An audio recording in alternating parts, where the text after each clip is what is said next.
Сегодня, 14 июля, завершается турнир по дзюдо. Кстати, если поединок закончится в ничью, то 3 судьи одновременно должны поднять такой флажок. И если, допустим, преобладает синий цвет, то, соответственно, побеждает спортсмен в синем кимоно. Но сегодня спорных моментов не возникало. Все финальные поединки прошли как на одном дыхании. В финал из Якутии вышел лишь один спортсмен. В весовой категории 90 килограммов Кирилл Ивахненко боролся с Аббасом Карими из Ирана.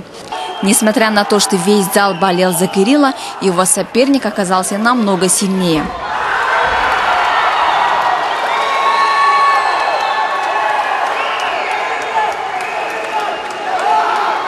В итоге золото уезжает в Иран, а серебро остается в Якутии. Ивахненко родом из алмазной столицы республики, города Мирный. После игр он едет отдыхать в Санкт-Петербург к сестре.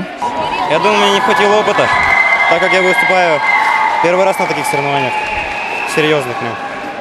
И соперники очень серьезные были. Я очень доволен. Зато получил опыт. Да, большой опыт. Великолепное зрелище нам подарили борцы весовой категории 81 килограмм.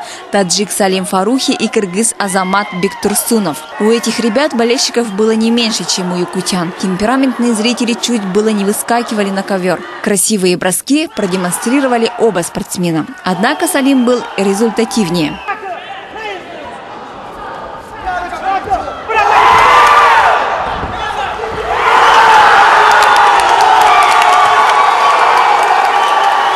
Свои ощущения я не могу передать словами. Я стал чемпионом благодаря своему тренеру, заслуженному тренеру по дзюдо Устоду Обидову. Спасибо таджикской диаспоре в Якутии, что поддерживали меня во время схваток. С золотой медалью меня ждут дома 8 братьев и сестер.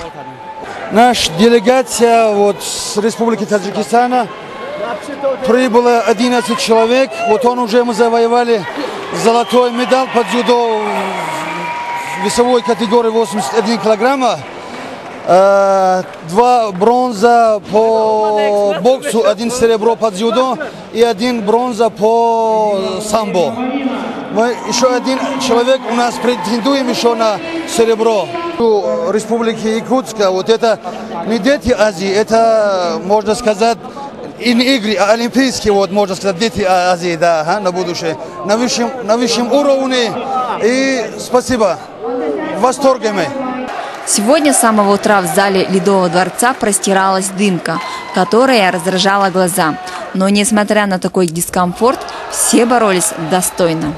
Судейство турнира происходит под руководством Владимира Степановича Вострикова. Он приехал из Красноярска и 3-й раз судит игры. В качестве главного судьи это его второе участие.